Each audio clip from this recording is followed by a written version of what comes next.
আসসালামু আলাইকুম। প্রসঙ্গ অঞ্জনার ছেলে না কাজের ছেলে? প্রসঙ্গ মণি, প্রসঙ্গ অঞ্জনা মণি। ঘুরে ফিরে এই সংবাদটা এখনও খুব খাচ্ছে মানুষ, খুব চাচ্ছে মানুষ জানতে আসলে কি ঘটনাটা ঘটেছে। একজন অভিনেত্রীর ইন্টারভিউ শুনলাম, নাম তার বোধহয় বেবি। তার সঙ্গে সিনিয়র যত নায়িকা আছে সবার খুব ভালো সম্পর্ক, বিশেষ করে নতুনের সঙ্গে খুব ভালো সম্পর্ক।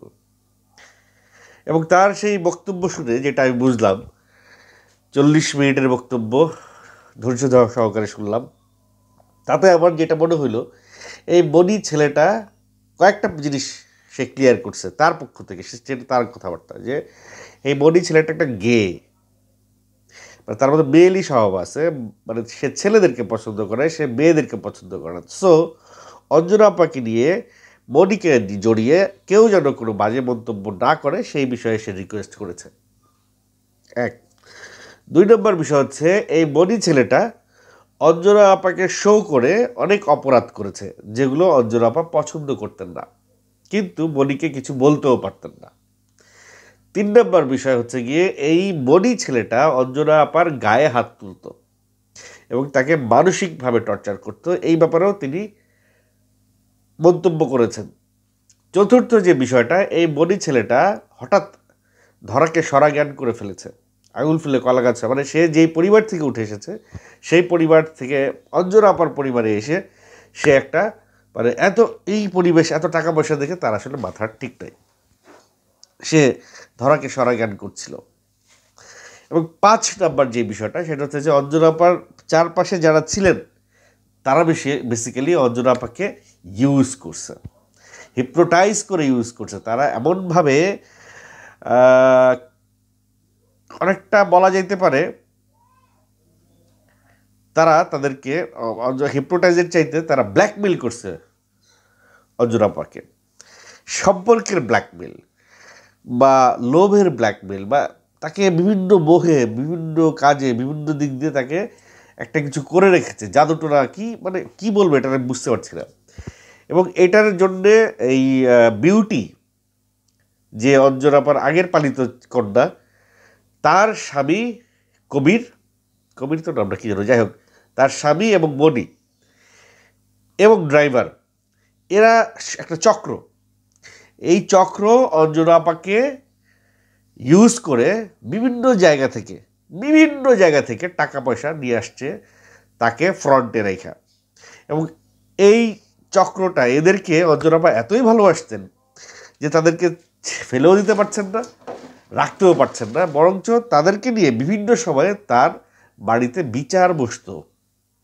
এবং একটা বিচারের 16 মিনিটের একটা কল রেকর্ড সেই যিনি বেবি, যিনি বললেন যে অঞ্জনা আপার সঙ্গে লাস্ট তার কথা হয়েছে মুক্তির পার্টিতে, আনোয়ার আপার মেয়ে মুক্তির জন্মদিনের পার্টিতে লাস্ট কথা হয়েছে। এবং সেইখানে অঞ্জনা আপাকে নাকি সে প্রপার অনার করে নাই। এবং এটা নিয়ে মনি এই বেবিকে ফোন করেছে এবং তাকে মোটামুটি একটা চার্জ করার মতো।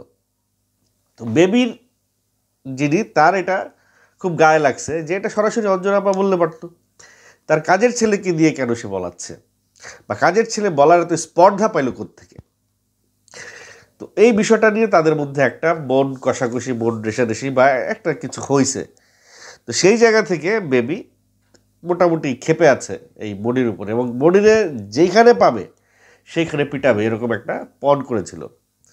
তো যাই হোক, যে 5টা বিষয় বললাম, এই 5টা বিষয় সত্যতা কতটুকু, এটার ইনভেস্টিগেশন কে করবে? দিয়ে তাইম সাহেব চাচ্ছিলেন এটা পুলিশি মামলায় না নিতে, এটাকে ইনভেস্টিগেট করতে চাইছেন। এবং আমি এর সত্যতা পেয়েছি। আমার কাছে একটা ফোন কল এসেছে যে এই মনির কাছে টাকা পায়, যাকে ফেস করে মনি তাদের কাছ থেকে টাকা নিয়েছে। এবং মনি তাদেরকে আজকে ডেট দিয়েছে যে এই ডেটে মনি তাদেরকে টাকা দিবে। এবং তারা বলেছে যদি আজকে তারা টাকাটা না দেয় তাহলে আমি, এবং মনি যদি আজকে তাদেরকে টাকাটা না দেয় তাহলে তারা তথ্য প্রমাণ সহ মনিকে এক্সপোজ করবে তারা। এবং একটু আগেও তার সঙ্গে তারা যাচ্ছে অন দ্য ওয়ে মনির বাসায়, এবং তার সঙ্গে আবার কথা হইল, এবং কথা মানে তাদের মিটিং শেষে তারা আমাকে জানাবে রেজাল্ট কি। এখন কথা হইল কাজের ছেলে হয়ে সে কিভাবে অঞ্জনা রহমানের গায়ে হাত তুলতে পারে।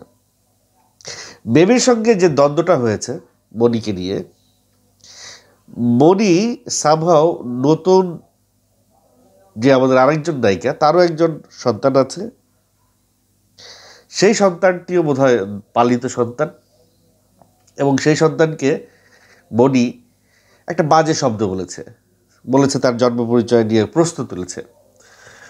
তখন বেবি মনিকে অনেক গালিগালাজ করেছে। এটা শুনে অঞ্জনা রহমান বেবিকে আবার ফোন করে বলেছে যে এটা যেন নতুন না জানে, এবং মনিরও জন্মের পরিচয় আছে, নতুনের মেয়েরও জন্মের পরিচয় আছে, সেই সঙ্গে মনির বাবা নাকি আমেরিকার কোনো একটা স্টেটের নাম বললো, সেখানে থাকে। তাহলে মনির আসল পরিচয় নিয়ে তো এখন একটা বিশাল সমস্যা তৈরি হয়েছে। সে কি আসলে নরসিংদীতে তার বাবা মা কি সে নরসিংদীতে থাকে, নরসিংদী থেকে তাকে নিয়ে আসা হয়েছে, নাকি তার বাবা যে অঞ্জনা বেবিকে বলে গেলেন মৃত্যুর আগে যে ইউনাইটেড স্টেটসের কোনো একটা জায়গায় এসে থাকে, সেখানে থাকে। মনির যদি স্কিন টোনটা দেখেন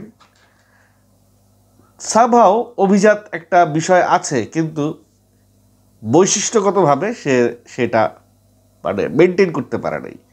তার ভেতরে সেই লোভ আছে, লালসা আছে, যেই তার সম্পর্কে যতটুকু জানা যাচ্ছে, যতটুকু ইনফরমেশন পাওয়া যাচ্ছে, একজন কাজের ছেলে হয়ে সে অঞ্জনা রহমানকে তখনই গায়ে হাত তুলতে পারে যখন সে মানসিকভাবে অসুস্থ থাকে। হয়তো অঞ্জনা রহমানের ইমোশনাল অ্যাটাচমেন্ট ছিল এই ছেলেটার প্রতি, তাকে অনেক স্নেহ করতো, অনেক ভালোবাসতো, অনেক আদর করতো, যার কারণে এই মনিকে অঞ্জনা রহমান ছেড়েও দিতে পারছে না।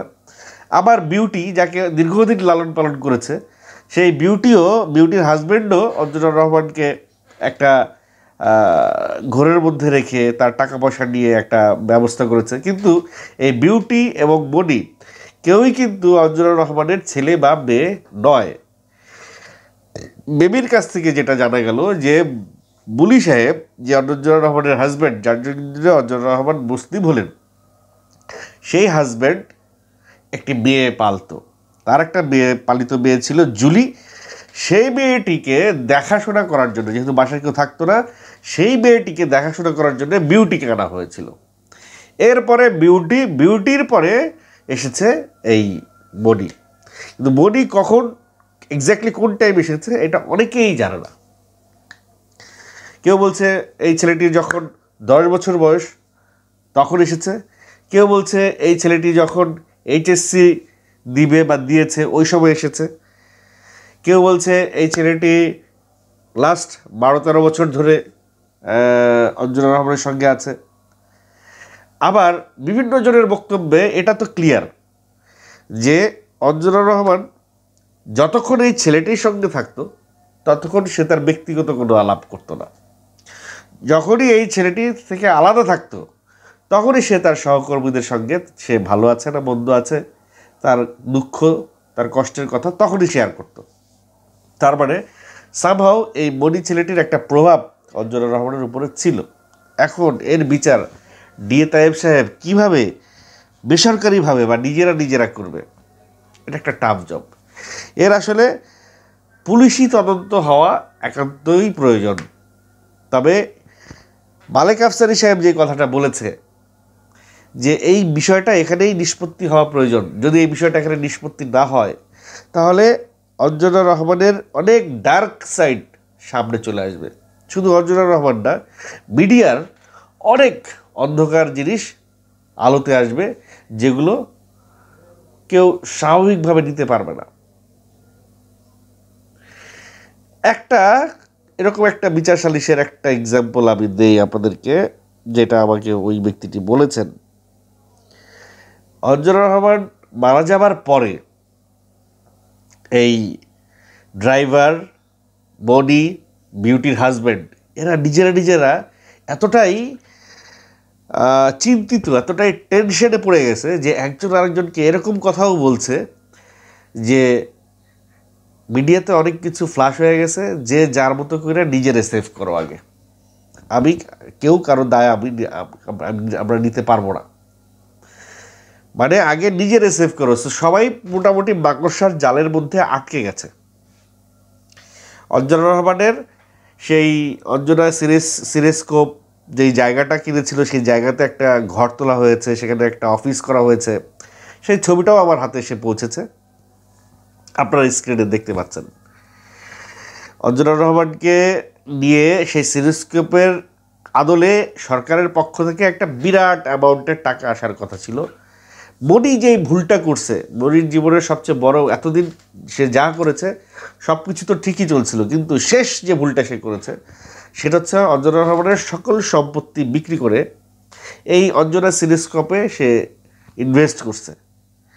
ইনভেস্ট করে সেই সিনেস্কোপের আওতায় সে সরকারের তরফ থেকে সেই বিশাল অ্যামাউন্টের টাকাটা চেকের মাধ্যমে পাওয়ার কথা ছিল। এই গত সরকার যদি থাকতো তাহলে এই ডিসেম্বর জানুয়ারিতেই ওই চেকটা পেয়ে যেত। যেহেতু আমও গেল ছালাও গেল, সরকারও পালাইলো, চেকও আসলো না, এবং সেই সিনেস্কোপ যে জন্য যেই জায়গাটা কিনেছে সেই জায়গাটাও এখন আর সেই কাজে আসছে না, এবং অবভিয়াসলি সেই জায়গাটা অঞ্জনা রহমানের নামে কিনতে হয়েছে, কারণ অঞ্জনা রহমানের নামে না হইলে সেই অঞ্জনা রহমান সেই চেকটা পাবে না। তো অবভিয়াসলি বনি গেছে এখন পাগল হয়ে, দিশেহারা হয়ে, এবং এটাই তার জীবনের সবচেয়ে বড় ভুল ছিল। এই লোভটা যদি সে না করতো তাহলে অঞ্জনা রহমান মারা গেলে অঞ্জনা রহমানের যাবতীয় যা কিছু ছিল এই বিউটি, হাজব্যান্ড, ড্রাইভার আর বডি ভুক্তকল করতো, যদি স্বাভাবিক মৃত্যু হইতো অঞ্জনা রহমানের। যেহেতু অঞ্জনা রহমানের একটা অস্বাভাবিক মৃত্যু হয়েছে, এই কারণে এই জিনিসগুলো সব সামনে চলে আসছে। যাই হোক, ডিএ তায়েব সাহেব 3 দিন সময় নিয়েছেন এটা ইনভেস্টিগেট করবেন, দেখা যাক ডিএ তায়েব সাহেবের ইনভেস্টিগেশনে কী বেরিয়ে আসে। আর এদিকে আমার যে সোর্স, যে আমাকে বলেছে তার কাছে প্রমাণাদি আছে, সেই প্রমাণাদি সহ সে আমার সঙ্গে আজকের পরে বসবে। যদি সে টাকাটা না পাইলে, মানে আজকে একটা ডেট দিছে, এই ডেটে মনে হয় না সে পাবে, কারণ মনির কাছে টাকা নাই, সে দেবে কোত্থেকে। সো অবভিয়াসলি সে প্রমাণাদি সহ হয়তো আপনাদের সঙ্গে আরেকটা ভিডিও আবার করতে হইতে পারে। তো সে পর্যন্ত ভালো থাকবেন, খোদা হাফেজ।